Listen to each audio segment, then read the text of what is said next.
Good morning students. Vedant classes में आपका स्वागत है। पिछली क्लास में हमने वर्ग और आयत से संबंधित कुछ फॉर्मूले और कुछ क्वेश्चंस करे थे। ठीक है, आज हम जो डिस्कस करेंगे वो त्रिभुज से रिलेटेड हम डिस्कस करेंगे कि त्रिभुज क्या होता है, त्रिभुज के प्रकार कौन कौन से होते हैं। ठीक है, जैसे समबाहु त्रिभुज, विषमबाहु त्रिभुज, समद्विबाहु त्रिभुज, समकोण त्रिभुज, फिर इनमें भी कौन कौन से फॉर्मूले अप्लाई होंगे। ठीक है, तो सबसे पहले हम जो स्टार्ट करते हैं, जो त्रिभुज में हम जो स्टार्ट करेंगे फर्स्ट, वो समबाहु त्रिभुज होगा। तो त्रिभुज पहले ये पता होना चाहिए कि त्रिभुज होता क्या है। तो यहाँ देखो, त्रिभुज मतलब ट्राइंगल्स। देखो, त्रिभुज की तीन भुजाएं होती है, त्रिभुज की तीन भुजाएं होती हैं, और तीनों भुजाओं से मिलकर के बनी बंद आकृति वो आपकी एक त्रिभुज मतलब ट्राइंगल्स होती है। तो तीन भुजाओं से घिरी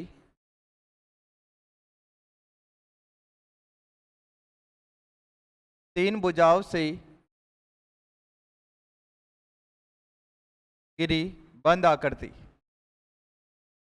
तीन भुजाओं से घिरी बंद आकृति, तीन भुजाओं से घिरी बंद आकृति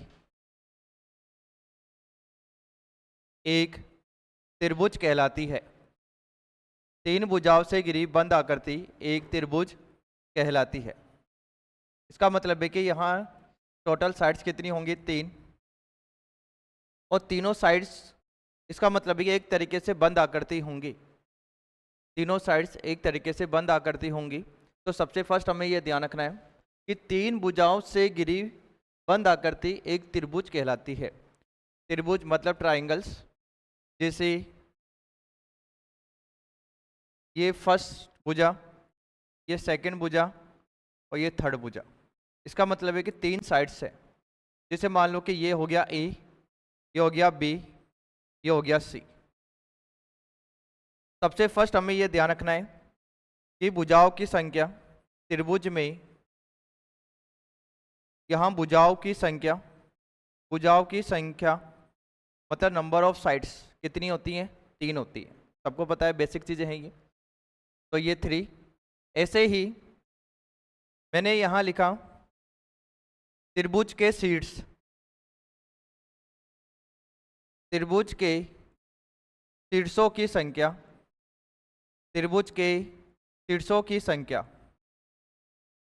शीर्षों की संख्या कितनी होंगी, तीन होंगी। शीर्षों की संख्या का मतलब होता है, जैसे मान लो ये ए, ये बी और ये सी, जिसे हम बोलते हैं ए वर्टेक्स, बी और सी वर्टेक्स। इस तो आप यहाँ लिख सकते हो तीन।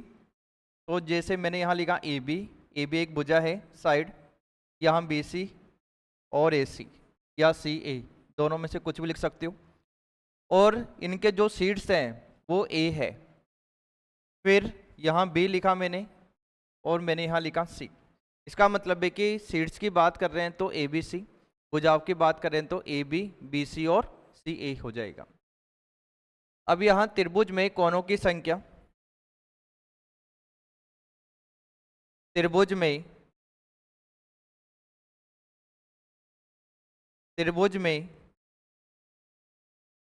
कोणों की संख्या, त्रिभुज में कोणों की संख्या, देखो किसी त्रिभुज में कोणों की जो संख्या होती है वो कितनी होती है, तीन, में भी तीन होंगी। अब यहाँ किसी त्रिभुज में कोणों की संख्या का मतलब है कि एंगल्स। तो जैसे ये एंगल ए हो गया, ये एंगल बी हो गया और ये एंगल सी हो गया। तो यहाँ मैंने लिखा, इसको डिनोट कैसे करेंगे, दर्शाते कैसे हैं, एंगल ए, एंगल बी और एंगल सी। क्योंकि सबसे फर्स्ट तीन भुजाओं से घिरी बंद आकृति एक त्रिभुज होगी फर्स्ट। फिर इसके बाद में यहाँ आपको ये ध्यान रखना है कि यहाँ जो भुजाओं की संख्या है, नंबर ऑफ साइड्स, वो ए बी, बी सी और सी ए या ए सी, तो यहाँ तीन हो गई। फिर यहाँ त्रिभुज के शीर्षों की जो संख्या है वो भी तीन होंगी, ए बी और सी होंगी। अगर इनके कोणों की हम बात करते हैं एंगल्स की, तो यहाँ angle A, angle B and angle C हो गई। अब जैसे यहाँ देखो, त्रिभुज के फोर्थ पॉइंट, ये हमें ध्यान रखना है, त्रिभुज के तीनों कोणों का योग क्या होता है? त्रिभुज के तीनों कोणों का योग। देखो अगर क्वेश्चन में ऐसा लिखा हुआ है ना कि त्रिभुज के तीनों कोणों का योग, तो इसका मतलब है कि वो त्रिभुज के अंदर के तीनों कोणों का योग पूछ रहा है, तो 180 बोलना है, जो आपने सही बोला। इसका मतलब है कि त्रिभुज के अंत है, त्रिभुज के अंत है कोणों का योग, हम इसको ऐसा ही बोल सकते हैं, अंत है कोणों का योग, अंत है कोणों का योग वो होता है 180 डिग्री। अंत है कोणों का योग कितना होगा? 180 डिग्री। 180 डिग्री का मतलब है जैसे मान लो इन तीनों एंगल को हम क्या करेंगे? प्लस करेंगे। इन तीनों एंगल्स को हम क्या करेंगे? प्लस करेंगे। जैसे angle A plus angle B plus angle C, इन तीनों का जो सम होता है 180 डिग्री के इक्वल होता है, तो इसका मतलब है कि ये तीनों कोणों के अंतः कोणों का योग हो गया 180 डिग्री। तो ट्राइंगल्स के तीनों एंगल्स का जो सम होता है वो हमेशा 180 डिग्री होता है। ठीक है, ये हमें ध्यान रखना है। अब जैसे यहाँ मैंने लिखा, जैसे कोई ट्राइंगल है, मैंने यहाँ लिखा 60, यहाँ मैंने लिखा 70, और मुझे ये एंगल निकालना है, तो ये कितना होगा? तो सबसे पहले हमने तीनों, जैसे तीन एंगल्स तो ही, मैंने यहाँ लिखा 60, 70 और एक्स निकालना है। तो सबसे पहले तो हमें पता है कि तीनों कोणों का योग कितना होता है? 180 डिग्री। तो 180 डिग्री तीनों को प्लस करके मैंने 180 डिग्री के इक्वल रखा। इन दोनों को मैंने प्लस किया तो 130 आ गया। 130 को अगर आप वहाँ लेके जाओगे तो ये प्लस की जगह माइनस में होगा। हाँ, 180 माइनस 130 जो किसके बराबर होगा? 50 डिग्री के बराबर होगा। क्योंकि 180 डिग्री में से 130 डिग्री को हम माइनस करेंगे, तो इसका मतलब है कि जो भी एंगल मिलेगा आपको वो 50 डिग्री का एंगल होगा। कितने डिग्री का एंगल होगा? 50 डिग्री का एंगल होगा। क्योंकि त्रिभुज के तीनों कोणों का योग कितना होता है? 180, और तीनों के एंगल का जो सम किया 180 डिग्री के बराबर रखा, क्योंकि angle A, angle B, angle सी।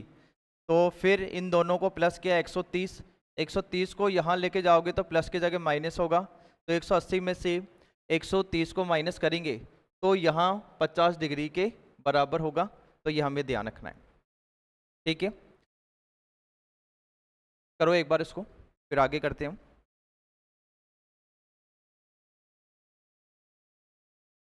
अभी हम बात करते हैं आधार। ऐसा होता है कि जैसे वो एंगल के ऊपर डिपेंड होता है वैसे तो। जैसे मान लो कि यहाँ तो आप आधार किसी को भी ले लो, जैसे मान लो कि ये, लेकिन क्या होता है कि एक्चुअल में जैसे मान लो कि यहाँ एक ट्राइंगल बन गया, समझना इसको एक बार।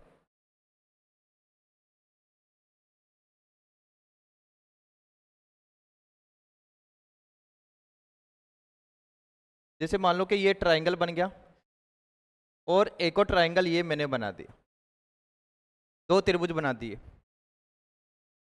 जैसे मान लो कि यहाँ मैंने लिखा, जैसे यहाँ आपके पास में ये 90 डिग्री का एंगल है और ये भी क्या है? 90 डिग्री का क्या है? एंगल हो गया।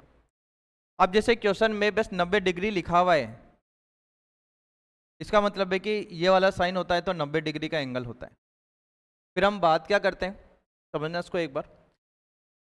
ये आपके पास में, ये तो पक्की बात है कि जैसे यहाँ इसके जस्ट सामने है, तो ये आपके पास में क्या होगा? एच, हाइपोटेनियस, जिसे हम बोलते हैं कर्ण। ये तो फिक्स होता है, ठीक है, ये चेंज नहीं होगा कि 90 डिग्री के सामने वाली जो भुजा होती है वो सबसे बड़ी होती है, और सबसे बड़ी भुजा कौन सी होती है? कर्ण होती है, जिसे हम बोलते हैं हाइपोटेनियस। फिर इसके बाद में यहाँ दो भुजा बच गई, क्योंकि भुजा इसमें कितनी होती है? एक तो जैसे मान लो कि एक तो फर्स्ट हो गई कर्ण, सेकंड कौन सी हो गई?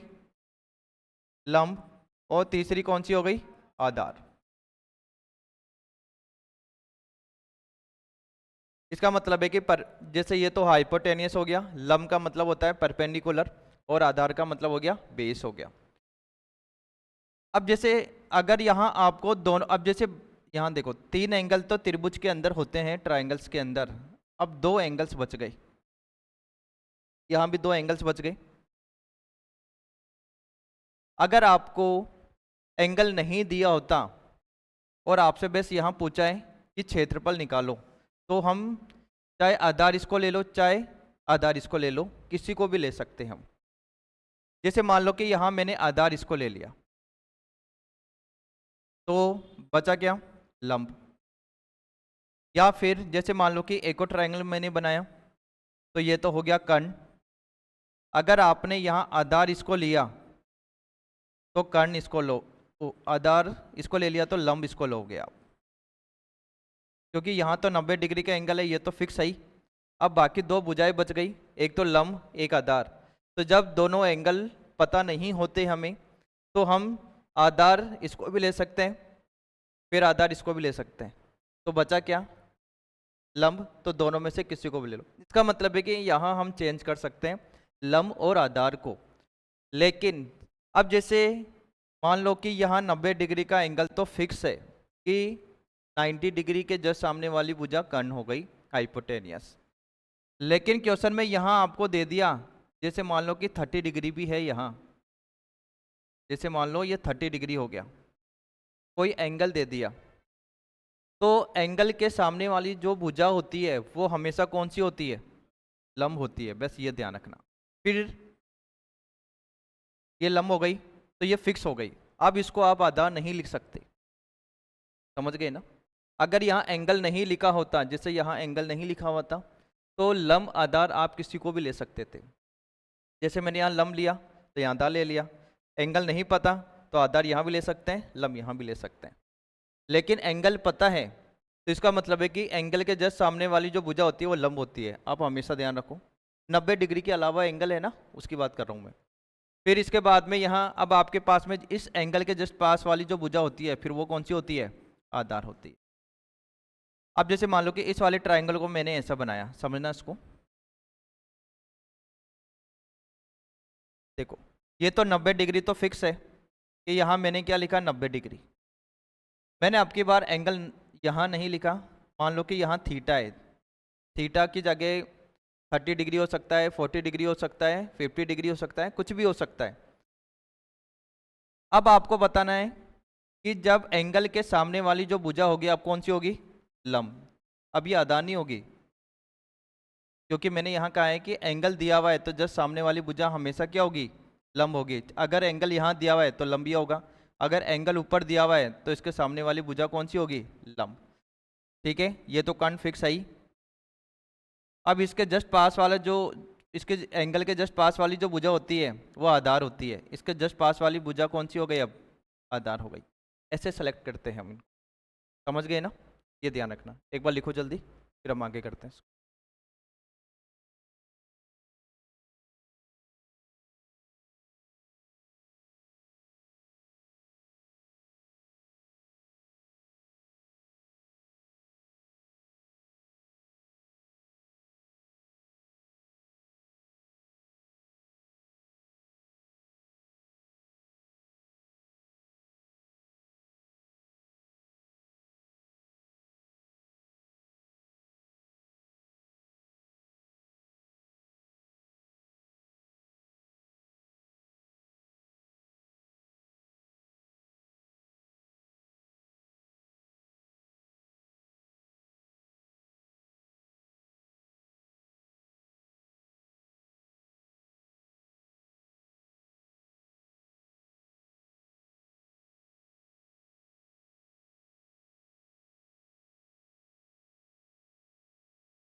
हो गया?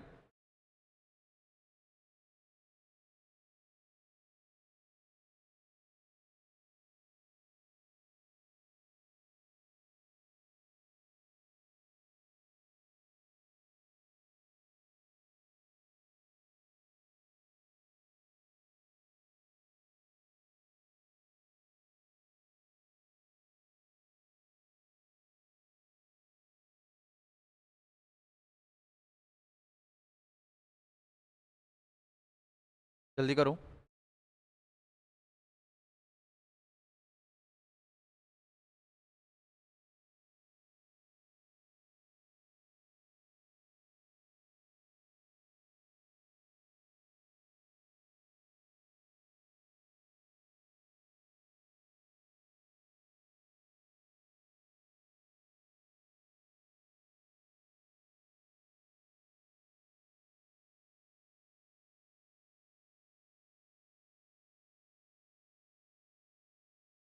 नेक्स्ट आगे देखो। त्रिभुज के प्रकार।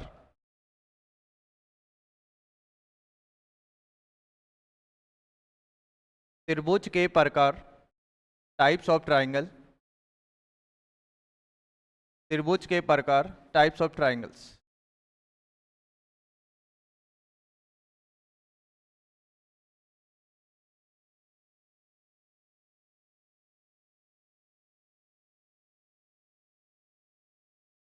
देखो, सबसे फर्स्ट हम करेंगे समबाहु त्रिभुज। समबाहु त्रिभुज, समबाहु त्रिभुज, equilateral triangle. Equilateral triangle. Second second है समद्विबाहु त्रिभुज। समद्विबाहु त्रिभुज, आइसोसेलेस ट्राइंगल। थर्ड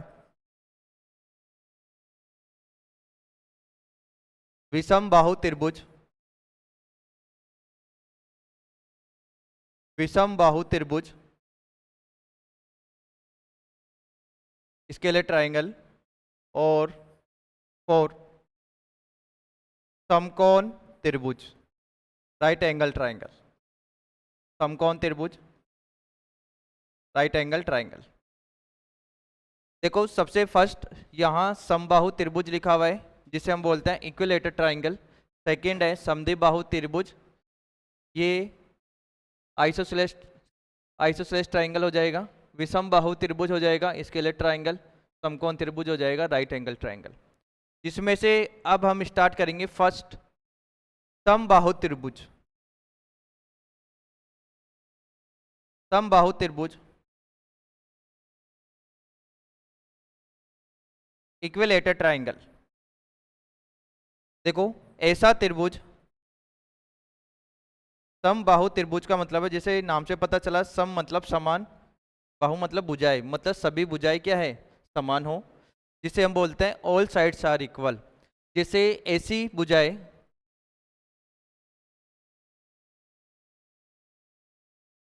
या ऐसा त्रिभुज, ऐसा त्रिभुज जिसकी सभी भुजाएं समान हो, जिसकी सभी भुजाएं,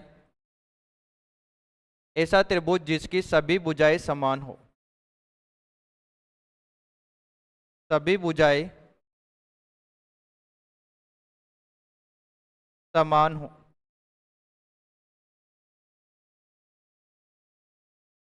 ऐसा त्रिभुज जिसकी सभी भुजाएं क्या हो, समान हो, मतलब ऑल साइड्स आर इक्वल। जैसे मैंने यहां लिखा, एक ट्राइंगल बनाया मैंने, ये ए, ये बी और ये सी है। इसका मतलब है कि यहाँ सभी भुजाएं समान हैं, तो तीनों की तीनों भुजाएं क्या हो गई, समान। तीनों की तीनों भुजाएं समान है, तो इसका मतलब है कि अगर ये ए है तो ये भी ए होगी, और ये भी क्या होगी, ए होगी। जैसे मान लो कि ये 4 सेंटीमीटर है, ये 4 सेंटीमीटर है, तो ये भी क्या होगी, 4 सेंटीमीटर होगी, क्योंकि सभी की सभी भुजाएं क्या हो गई, इक्वल हो गई। अगर यहाँ फर्स्ट आपसे पूछा जाए समबाहु त्रिभुज का क्षेत्रफल, पहले समबाहु त्रिभुज का परिमाप देखो। समबाहु त्रिभुज का परिमाप, समबाहु त्रिभुज का परिमाप, समबाहु त्रिभुज का परिमाप, पेरीमीटर ऑफ इक्विलेटरल ट्राइंगल। समबाहु त्रिभुज का परिमाप, पेरीमीटर ऑफ इक्विलेटरल ट्राइंगल। परिमाप किसके इक्वल होता है? देखो, परिमाप का मतलब ये समझना है आपको कि परिमाप का मतलब होता है कि भुजाओं का योग। अब यहाँ भुजाएं कौन कौन सी हो गई, ए, ये बी सी भुजा भी ए है, और सी ए भुजा भी ए है। इसका मतलब है कि यहाँ भुजा 3 है, और तीनों भुजाओं की जो लंबाई है, फर्स्ट वाले की भी ए है, सेकंड वाले की भी ए है, और थर्ड वाले की भी ए। तो इसका मतलब है कि भुजाओं का योग करते हैं, तो ए कितनी बार आ गया, 3 बार। तो इसका मतलब है कि 3a हम लिख सकते हैं इसको, या 3 इंटू भुजा, या 3a, दोनों एक ही हो गया। इसका मतलब है कि हम ये निकाल रहे हैं इसकी लंबाई, एक तरीके से ये इसका पेरीमीटर हो गया, ये हम निकाल रहे हैं। ये निकालने के लिए हम क्या करेंगे, तीनों को हम क्या करेंगे, प्लस करेंगे, तो ये इसका पेरीमीटर हो गया, परिमाप हो गया। फिर बात करते हैं हम सेकंड। देखो, जब जब त्रिभुज में, जब समबाहु त्रिभुज में, समबाहु त्रिभुज में, जब समबाहु त्रिभुज में H तथा A हो तो अब जैसे हम देखो, जैसे जैसे यहां एक समबाहु त्रिभुज हो गया, मैंने यहां लिखा A,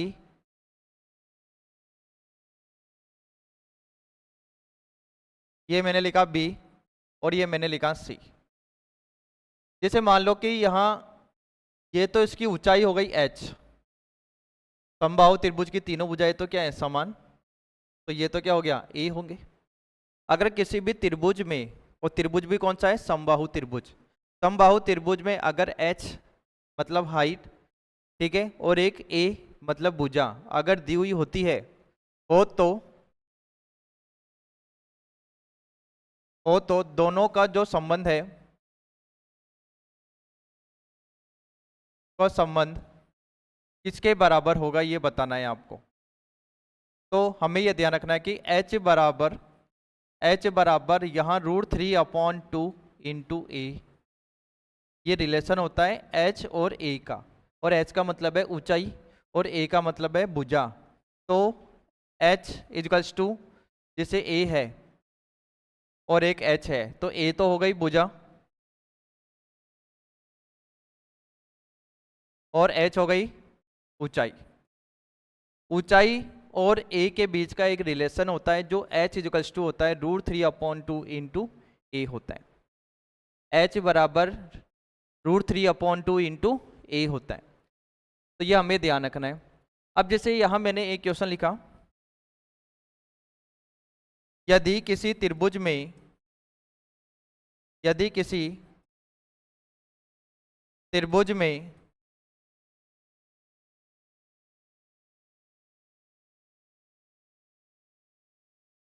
भुजा की लंबाई, यदि किसी त्रिभुज में, यदि किसी समबाहु त्रिभुज में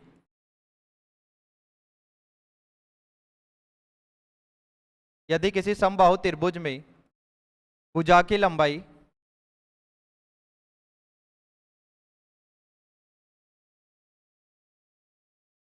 64 सेंटीमीटर हो तो, यदि किसी समबाहु त्रिभुज में भुजा की लंबाई 64 सेंटीमीटर हो तो त्रिभुज की ऊंचाई ज्ञात कीजिए। त्रिभुज की ऊंचाई ज्ञात कीजिए, जिसका ए फर्स्ट ऑप्शन है 32, यहाँ √3, यहाँ बी, यहाँ 64 √3, सी, यहाँ 16 √3 और यहाँ डी, यहाँ 20 √3। ये बताना है आपको। तो सबसे पहले एक समबाहु त्रिभुज है, समबाहु त्रिभुज में भुजा की लंबाई 64 सेंटीमीटर दी हुई है। देखो, भुजा की लंबाई का मतलब तो क्या होता है, इसका मतलब है कि यहाँ ए दिया हुआ है, ए किसके बराबर है, 64 के। आपको क्या किया, अब जैसे आपको निकालना क्या है, त्रिभुज की ऊंचाई निकालनी है। ऊंचाई का मतलब हो गया h। अगर यहाँ h और a के बारे में यहाँ बात हो रही है, तो इसका मतलब है कि h बराबर होता है √3/2 इंटू ए। अब यहाँ a की जगह तो क्या लिखा हुआ है, 64। a की जगह यहाँ लिखा हुआ है √3/2 इंटू 64। मैंने 2 का यहाँ डिवाइड किया तो ये हो जाएगा 32, और 32 को मैं √3 से मैं मल्टीप्लाई करता हूँ तो √32 पहले आएगा और √3 बाद में। इसका मतलब है कि 32√3। तो इसका करेक्ट आंसर क्या हो जाएगा? ए हो जाएगा। ठीक है, तो एच और ए के बीच का जो रिलेशन होता है वो एच बराबर √3/2 इंटू ए होता है, तो ये हमें ध्यान रखना है।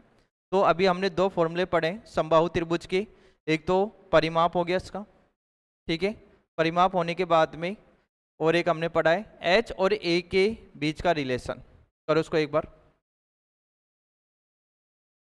जल्दी करो।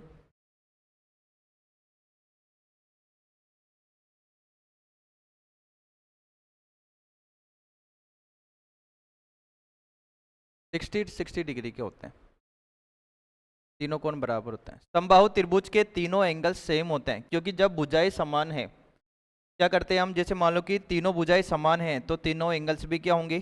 60 डिग्री के होंगे। 60 डिग्री होने का मतलब है कि तीनों साइड्स इक्वल होंगे, तो तीनों साइड्स इक्वल हैं तो तीनों एंगल्स भी क्या होंगे? इक्वल होंगे।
एक मिनट रुको, जल्दी करो एक बार।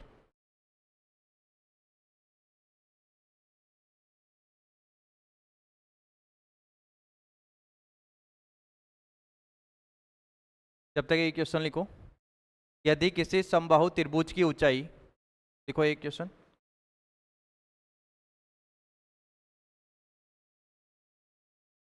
यदि किसी समबाहु त्रिभुज की ऊंचाई 16√3 सेंटीमीटर हो तो 16 16√3 सेंटीमीटर हो तो समबाहु त्रिभुज का परिमाप ज्ञात कीजिए। समबाहु त्रिभुज का परिमाप ज्ञात कीजिए।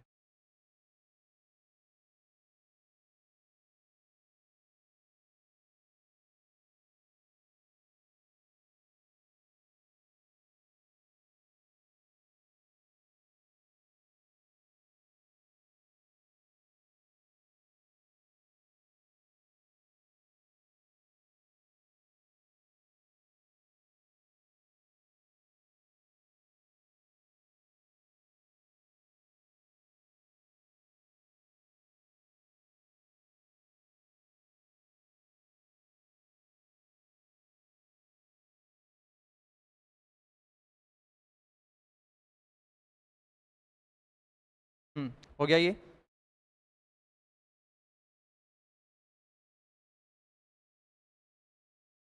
लिखो, यदि किसी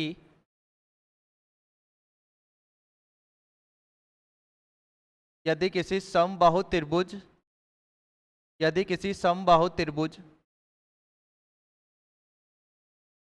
त्रिभुज की ऊंचाई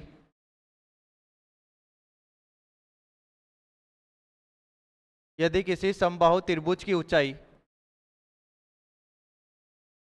16√3 सेंटीमीटर हो तो समबाहु त्रिभुज का परिमाप ज्ञात कीजिए। समबाहु त्रिभुज का परिमाप समबाहु त्रिभुज का परिमाप ज्ञात कीजिए।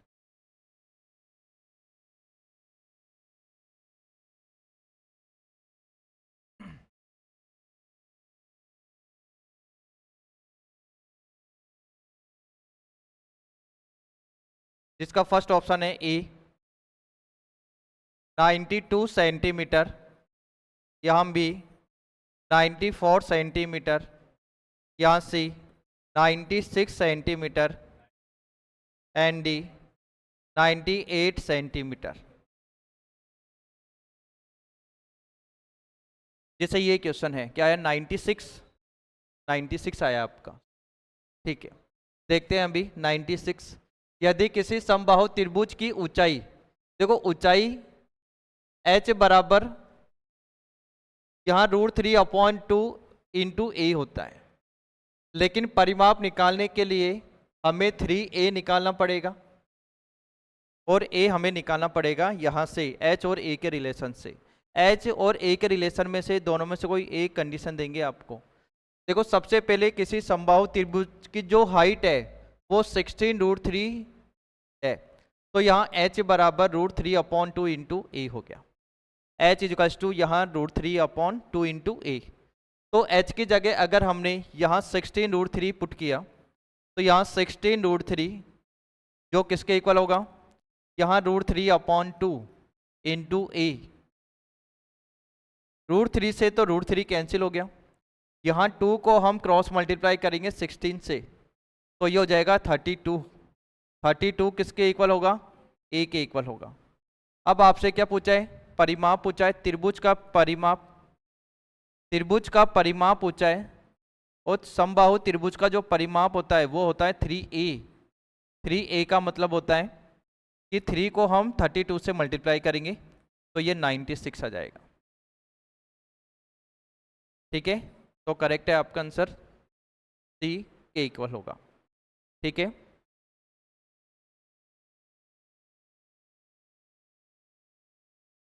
क्या लिखो एक बार, यदि किसी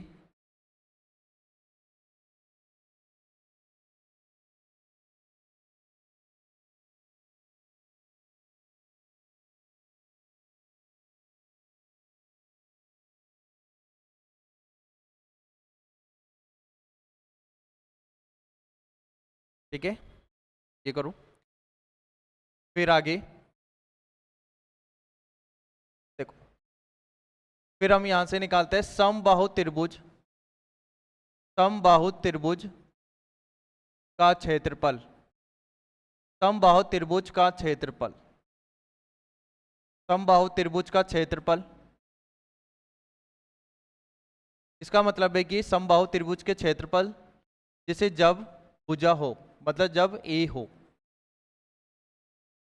जैसे ये समबाहु त्रिभुज है,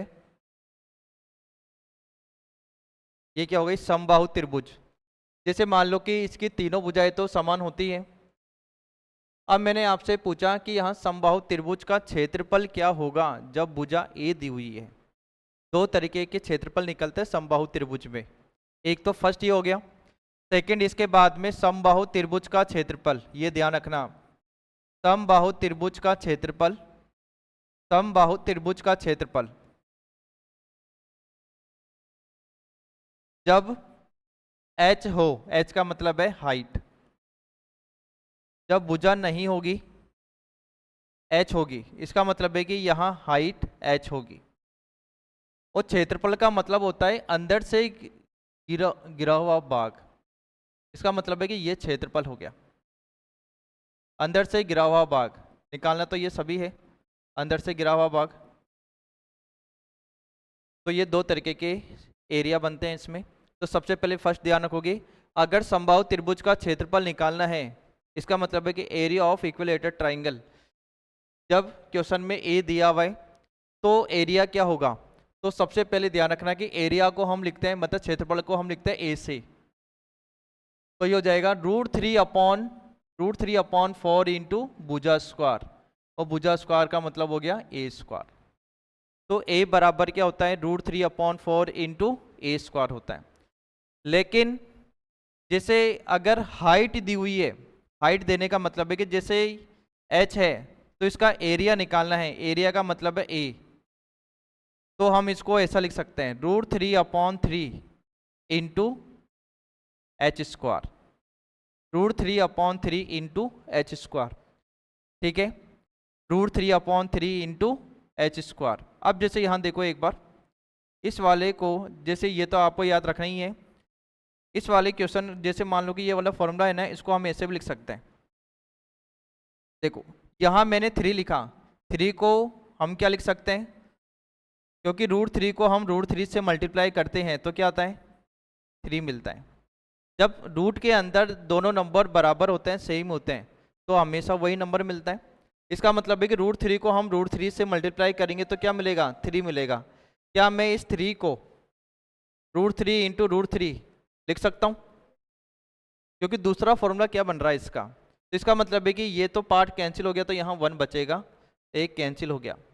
तो हम इसको, इसी वाले पार्ट को हम ऐसा भी लिख सकते हैं कि a बराबर यहाँ 1/√3, a जैसे 1/√3 इंटू h²। तो ये वाला फॉर्मूला भी ये लग सकता है इसमें। अब जैसे क्या होता है कि जैसे मान लो कि आपको ये अब जैसे क्वेश्चन में आता है ना h, तो आप यही लगाना डायरेक्ट।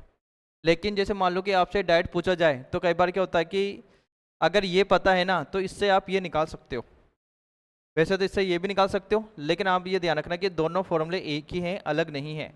बस मैंने यहाँ एक कंडीशन चेंज करी है कि यहाँ √3 ऊपर है, यहाँ 3, फिर इस वाली स्टेप को ये लाने के लिए मैंने 3 को √3 और √3 से मैंने मल्टीप्लाई किया, तो यहाँ एक पार्ट कैंसिल होकर के 1/√3 बचेगा और इंटू h² हो जाएगा। ठीक है, ये हमें ध्यान रखना है। तो 2 फॉर्मूले हो गए इसके। एक तो फर्स्ट, जब समबाहु त्रिभुज में भुजा देते हैं, समबाहु त्रिभुज में अगर यहाँ भुजा देते हैं तो किसके बराबर होगा, √3/4। √3 में किसका डिवाइड है, 4 का, तो इंटू भुजा स्क्वायर हो गई, मतलब जो भी साइड देते हैं ना भुजा, उसका स्क्वायर कर दो। लेकिन अगर भुजा ना दे करके अगर आपको क्या दी है, हाइट, ऊंचाई, तो यहाँ 1/√3 करके h² कर दो, h दी हुई है उसका होल स्क्वायर कर दो, तो एरिया निकल जाएगा। ठीक है, एरिया का मतलब है कि बीच वाला भाग जो गिरा हुआ है। ठीक है, मतलब ये 3 भुजाओं से गिरी बंद आकृति है ना, इसके अंदर वाला पार्ट आपको निकालना है, तो ये एरिया हो गया पूरा का पूरा, ये ध्यान रखना। करो इसको एक बार। हम्म, आगे तक नहीं होगा, बस ये 2 ही फॉर्म में बनते हैं ये फॉर्मूले, इतना ही करना है।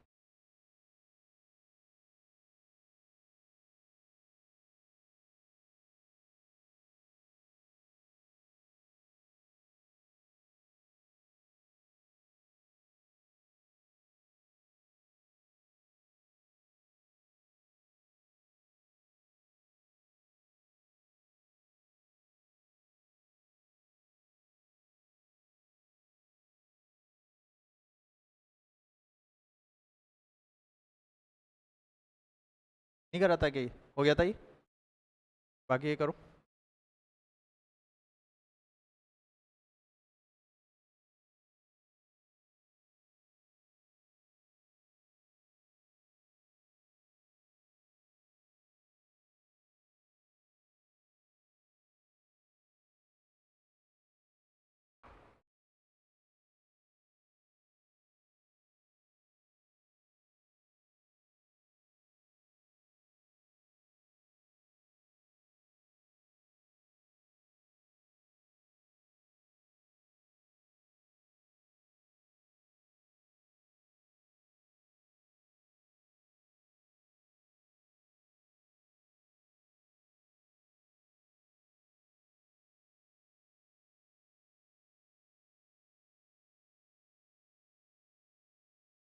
यदि समबाहु त्रिभुज का क्षेत्रफल, यदि समबाहु त्रिभुज का क्षेत्रफल,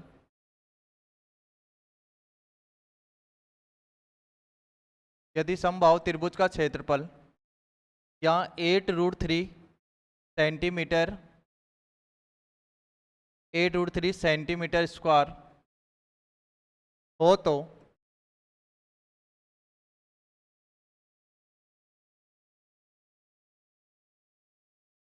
यदि समबाहु त्रिभुज का क्षेत्रफल 8√3 सेंटीमीटर स्क्वायर हो, तो समबाहु त्रिभुज, समबाहु त्रिभुज का परिमाप ज्ञात कीजिए, का परिमाप ज्ञात कीजिए।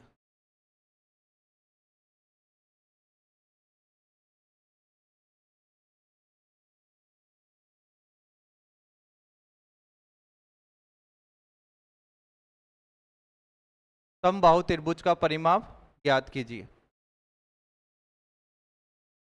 यदि समबाहु त्रिभुज का क्षेत्रफल 8√3 सेंटीमीटर स्क्वायर हो तो समबाहु त्रिभुज का परिमाप ज्ञात कीजिए। ये हमें निकालना है।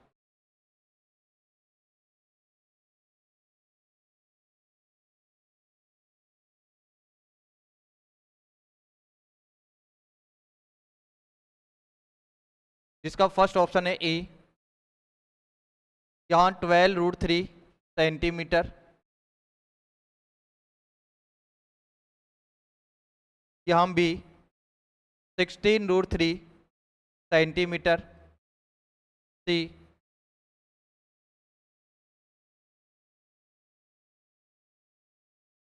यहाँ 9√3 सेंटीमीटर और यहाँ डी है। इनमें से कोई नहीं, इनमें से कोई नहीं। यदि समबाहु त्रिभुज का क्षेत्रफल 8√3 सेंटीमीटर 8√3 सेंटीमीटर स्क्वायर हो तो समबाहु त्रिभुज का परिमाप ज्ञात कीजिए। तो यहाँ निकालना है, फर्स्ट ऑप्शन है 12√3 सेंटीमीटर, यहाँ 16√3 सेंटीमीटर, यहाँ 9√3 सेंटीमीटर, इनमें से कोई नहीं। देखो फर्स्ट, यहाँ फर्स्ट लाइन क्या लिखी हुई है, समबाहु त्रिभुज का क्षेत्रफल। समबाहु त्रिभुज का जो क्षेत्रफल होता है वो होता किसके इक्वल है? इसका मतलब है कि दो होते हैं, ठीक है, एक तो h की फॉर्म में और एक भुजा की फॉर्म में। लेकिन परिमाप निकालते हैं तो उसमें भुजा होता है। परिमाप क्या होती है इसकी? 3 इंटू भुजा, मतलब 3a। इसका मतलब है कि यहाँ a निकालना पड़ेगा आपको, और a निकालना पड़ेगा तो a है किसमें? इस वाले फॉर्मूले, इसी में ही है। तो सबसे पहले हम क्या लिखेंगे, क्योंकि क्षेत्रफल दो होते हैं तो आपके माइंड में आना चाहिए कि फर्स्ट वाला लगाएंगे या सेकंड वाला। तो फर्स्ट वाले में फिर आपसे क्वेश्चन में पूछा क्या है? परिमाप पूछा है। परिमाप का मतलब क्या होता है? 3a, और a यहाँ आ रहा है, इसका मतलब है कि भुजा की बात हो रही है। वो भुजा है किसमें? फर्स्ट वाले में, तो यहाँ फर्स्ट वाला ही लगाओगे आप। तो सबसे पहले त्रिभुज का क्षेत्रफल क्या होता है? देखो क्षेत्रफल को हम लिखते हैं a से, और समबाहु त्रिभुज का क्षेत्रफल क्या होता है? देखो क्षेत्रफल तो दिया हुआ है 8√3, 8√3, और क्षेत्रफल को हम लिखेंगे √3/4 इंटू भुजा स्क्वायर, √3/4 इंटू भुजा स्क्वायर, जो किसके बराबर है? 8√3 के।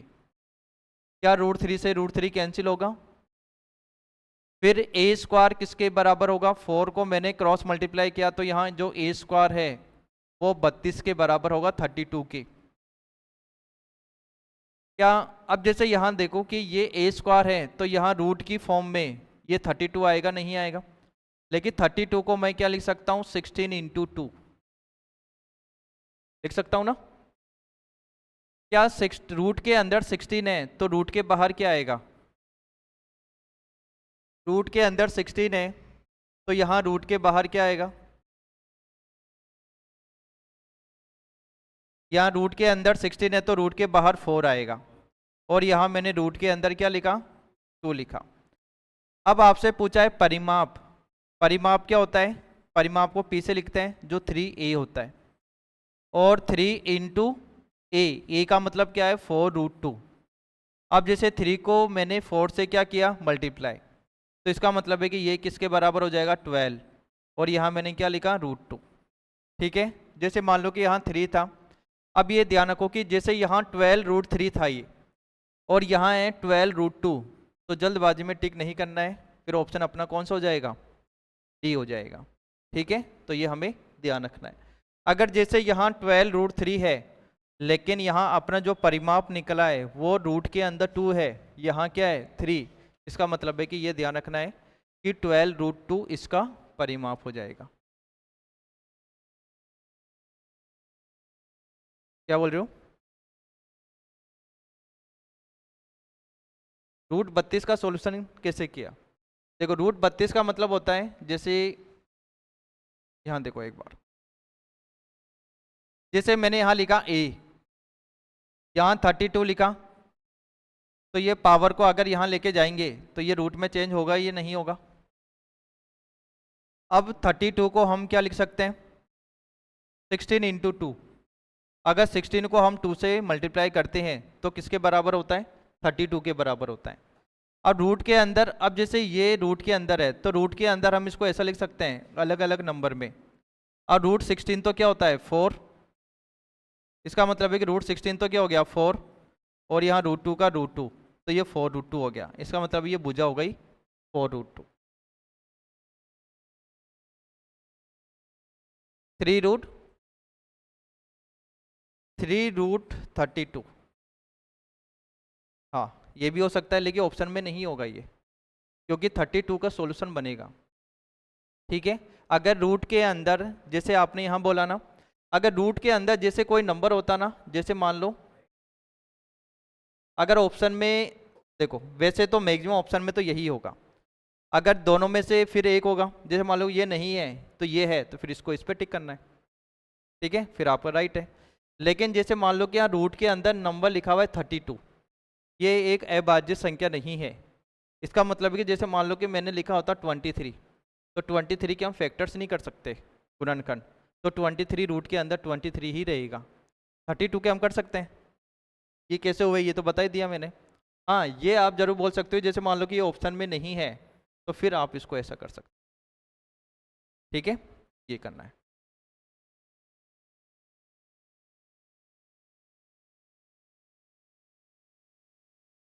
ये वाला, हाँ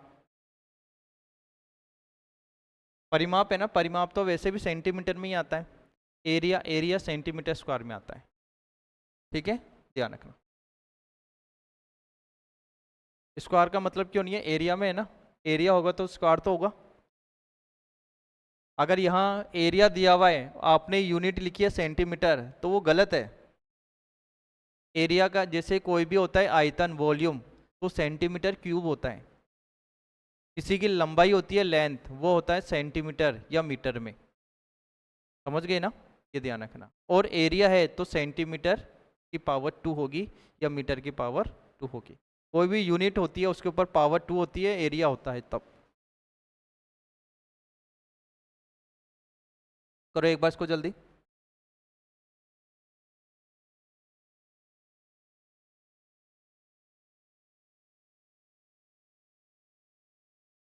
हो गया सबका? जैसे आगे देखो एक बार।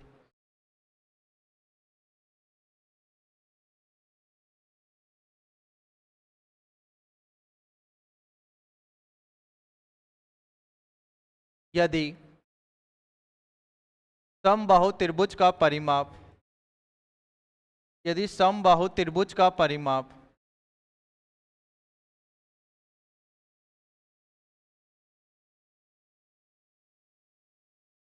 यदि समबाहु त्रिभुज का परिमाप 48 सेंटीमीटर हो तो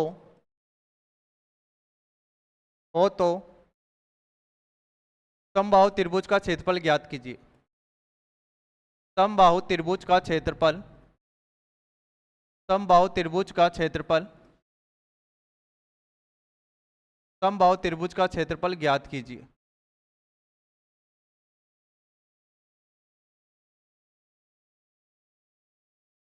समबाहु त्रिभुज का क्षेत्रफल ज्ञात कीजिए।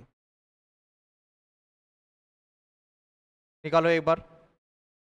समबाहु त्रिभुज का क्षेत्रफल ज्ञात कीजिए।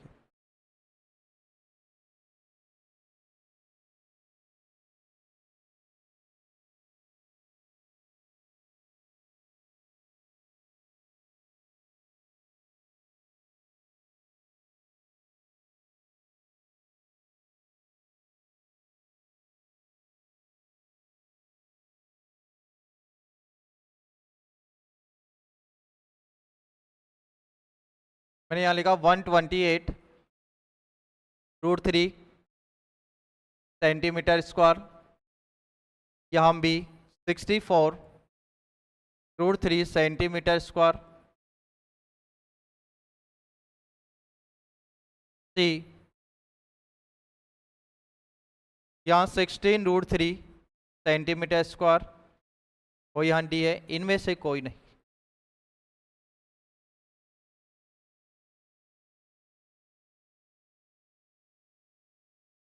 जैसे ये क्वेश्चन है, यदि समबाहु त्रिभुज का जो परिमाप है वो 48 सेंटीमीटर हो तो समबाहु त्रिभुज का क्षेत्रफल ज्ञात कीजिए। तो समबाहु त्रिभुज का परिमाप क्या होता है?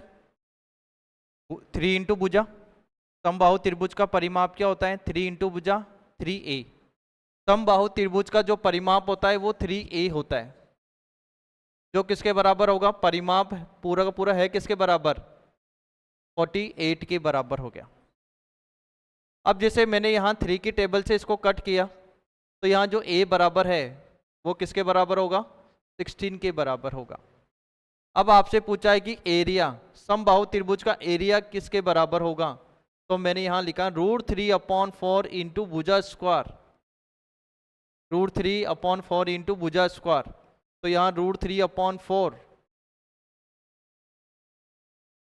यहाँ √3/4 इंटू भुजा स्क्वायर। भुजा का मतलब हो गया 16, लेकिन भुजा कितनी बार है? 2 बार, तो यहाँ 2 बार लिखा। मैंने 4 की टेबल से इसको कट किया तो यहाँ क्या मिलेगा? 4। 16 को मैंने 4 से क्या किया? मल्टीप्लाई। तो 16 को 4 से करेंगे तो किसके बराबर होगा? 64 के। और यहाँ √3 से करोगे तो 64 √3 मिलेगा। यहाँ 64 √3 मिलेगा, तो ये हमें टिक करना है। ठीक है, करो उसको एक बार। तो ये सेंटीमीटर स्क्वायर हो जाएगा। तो जो ऑप्शन होगा वो कौन सा करेक्ट होगा? बी ऑप्शन करेक्ट होगा। ठीक है, करो उसको एक बार जल्दी।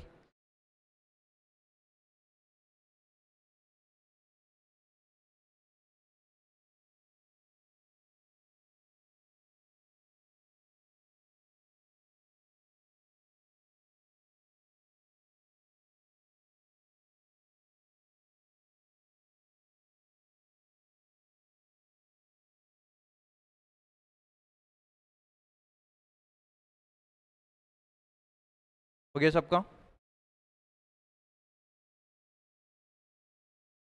के बाद में हम करेंगे विषम बाहु त्रिभुज। विषम बाहु त्रिभुज क्या होता है? ऐसा त्रिभुज जिसकी सभी भुजाएं अलग अलग हो। ठीक है, विषम बाहु त्रिभुज ऐसा त्रिभुज जिसकी सभी भुजाएं अलग अलग हो। जैसे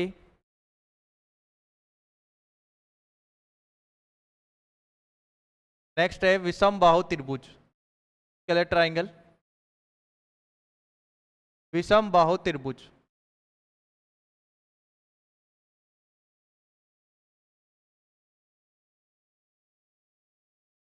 देखो विषम बाहु त्रिभुज ऐसा त्रिभुज, ऐसा त्रिभुज जिसकी जिसकी तीनों भुजाएं अलग अलग हो। ऐसा त्रिभुज जिसकी तीनों भुजाएं अलग अलग हो।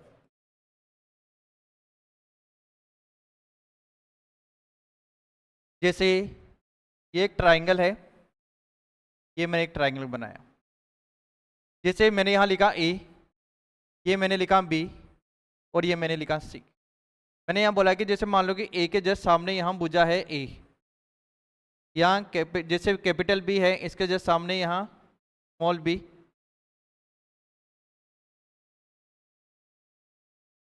यहाँ स्मॉल बी, और ये स्मॉल सी हो गया।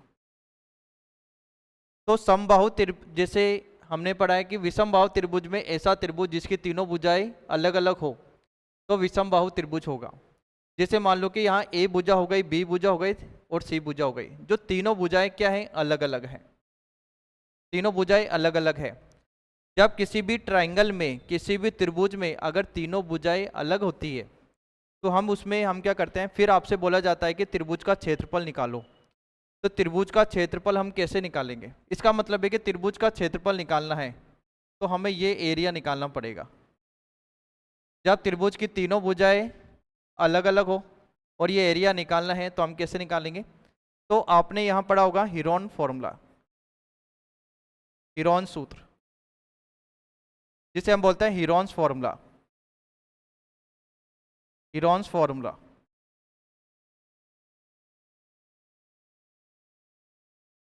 जो S बराबर तीनों भुजाओं का योग, मतलब A प्लस बी प्लस सी से हम डिवाइड किसका करते हैं? 2 का करते हैं। इसका मतलब है कि हीरोन्स फॉर्मूला में हम सबसे पहले क्या करते हैं? एस बराबर होता है ए प्लस बी प्लस सी अपॉन 2 होता है। एस बराबर होता है ए प्लस बी प्लस सी अपॉन 2। अब ए का मतलब बी और सी का मतलब है कि तीनों भुजाओं को हम क्या करेंगे, प्लस करके 2 का डिवाइड करेंगे। ए जिसे हम बोलते हैं, पूरे को हम बोलते हैं अर्ध परिमाप। इसका मतलब है कि जो एस होता है, एस होता क्या है, अर्ध परिमाप, सेमी पेरीमीटर। अर्ध परिमाप सेमी पेरीमीटर। अभी हमने एरिया नहीं निकाला है, फिर इसके बाद में हम एरिया निकालेंगे, मतलब त्रिभुज का क्षेत्रफल। त्रिभुज का क्षेत्रफल, तो त्रिभुज का क्षेत्रफल, तो रूट ऑफ यहाँ एस इंटू एस माइनस सी, फिर एस माइनस बी, फिर मैंने यहाँ लिखा एस माइनस सी, एस माइनस सी। तो त्रिभुज का क्षेत्रफल अगर हम निकालते हैं कब, जब त्रिभुज की तीनों भुजाएं अलग अलग होती है, तो सबसे पहले हम लगाएंगे root of s into s minus a s minus b s minus c. लेकिन इसमें यहाँ शर्त यह है कि यहाँ एरिया निकालने से पहले आपको अर्ध परिमाप निकालना पड़ेगा। वो अर्ध परिमाप कैसे निकालते हैं, तीनों भुजाओं का योग करके हम डिवाइड किसका करते हैं, 2 का करते हैं। ठीक है, तो ये हमें ध्यान रखना है। अब इससे रिलेटेड हम जो क्वेश्चंस करेंगे वो कल करेंगे। ठीक है, तो एक बार बुला लो, बंद कर देंगे। उनको बुला के लेके आ जाओ, ये बंद कर दो।